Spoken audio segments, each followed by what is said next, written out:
নমস্কার বন্ধুরা, homemade food by Pinki আমার চ্যানেলে আপনাদের স্বাগত। আজকে আমরা বাজার থেকে জ্যান্ত সুন্দরবনের কাঁকড়া খেয়েছি। তাহলে এই কাঁকড়াটার রেসিপি আজকে আমরা দেখাবো। তাহলে এই কাঁকড়াটা আমরা কেটে নিয়ে দেখাচ্ছি। কাঁকড়াগুলোকে আমি কেটে ধুয়ে পরিষ্কার করে নিয়েছি। কাঁকড়াগুলোতে কত ঘিলু হয়েছে, এই যে এখন আমার কাঁকড়ার মধ্যে আছে, প্লাস আমি এই যে বাটিতে বার করে নিয়েছি। কাঁকড়াতে এবার নুন হলুদ মাখিয়ে নিচ্ছি। দিয়ে দিচ্ছি হলুদ, দিয়ে দিচ্ছি নুন। নুন হলুদটা ভালো করে মাখিয়ে নিচ্ছি। নুন হলুদটা মাখানো হয়ে গেছে। এখানে আমরা উনুনের ওপর কড়াই বসিয়ে দিয়েছি। দিয়ে দিচ্ছি তেল।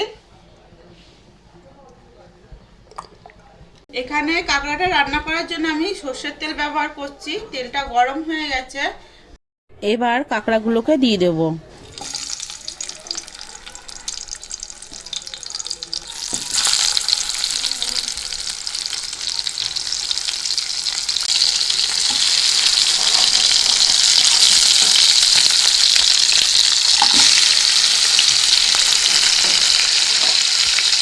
কাঁকড়াটা ভাজা হোক, ততক্ষণ আমি কাঁকড়ার মশলাটা করে নেব।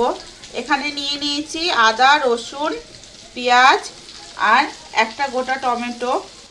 দিয়ে দিচ্ছি গোটা জিরে, দিয়ে দিচ্ছি আমি গোটা গরম মশলা। সব কিছু মশলা একসাথে বেটে নেব।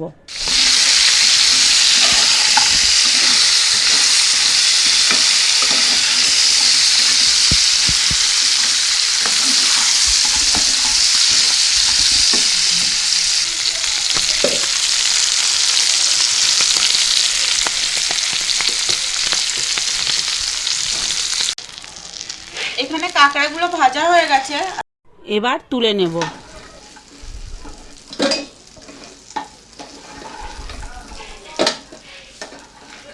কাঁকড়া ভাজার তেলের মধ্যে আমি আর একটু তেল দিয়ে গরম করে নিয়েছি। এবার আমি কেটে রাখা আলুগুলো ভেজে নিচ্ছি।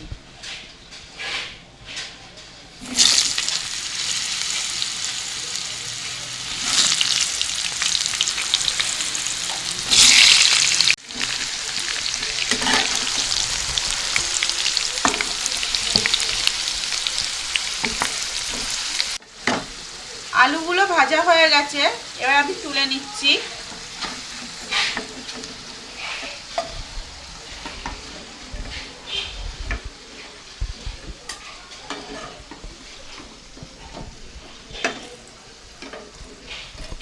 আমি এই তেলের মধ্যে দিয়ে দিচ্ছি কটা তেজপাতা।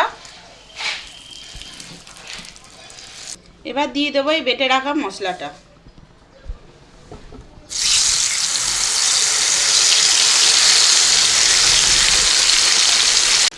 এবার দিয়ে দিচ্ছি একটু লঙ্কার গুঁড়ো। এবার দিয়ে দেবো হলুদ। এবার দিয়ে দিচ্ছি নুন।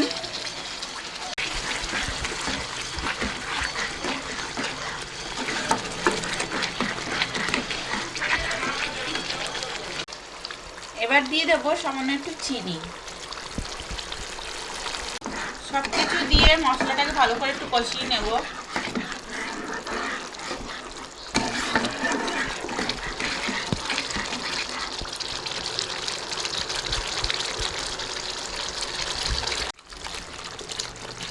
মশলাটা কষানো হয়ে গেছে, এবার আমি ভেজে রাখা কাঁকড়াটা দিয়ে দিচ্ছি।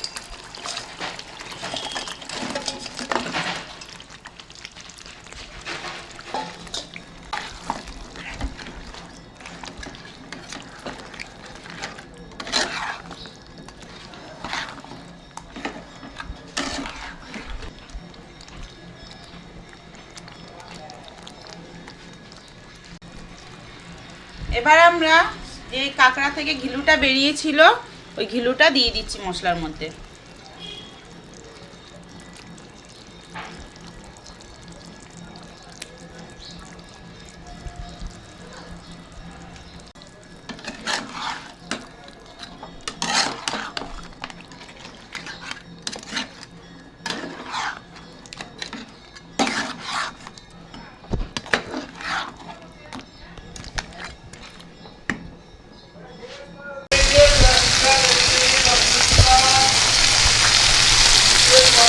দিয়ে দিচ্ছি ভেজে রাখা আলু।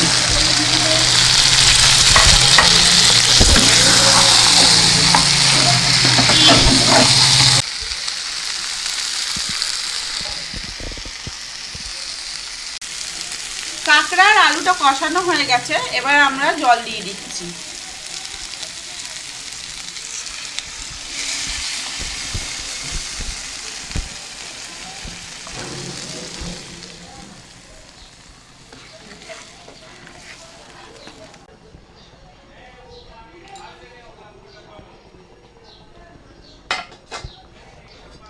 তরকারিতে ঝোলের জন্য জল দিয়ে দিয়েছি।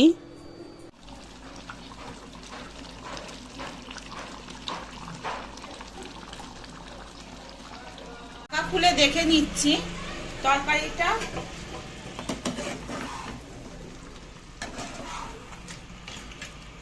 তরকারিটা হয়ে এসছে, এবার আমি গরম মশলা দিয়ে দেব।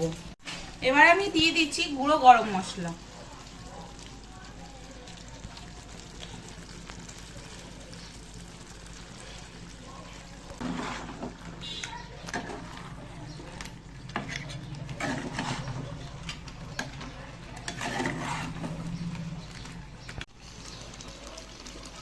রেডি হয়ে গেছে আমাদের কাঁকড়ার ঝাল। কিছুক্ষণ ফুটিয়ে এবার নামিয়ে নিচ্ছি। আমি এখানে ছোট একটা বাটিতে কাঁকড়ার ঝালটা সার্ভ করে নিচ্ছি।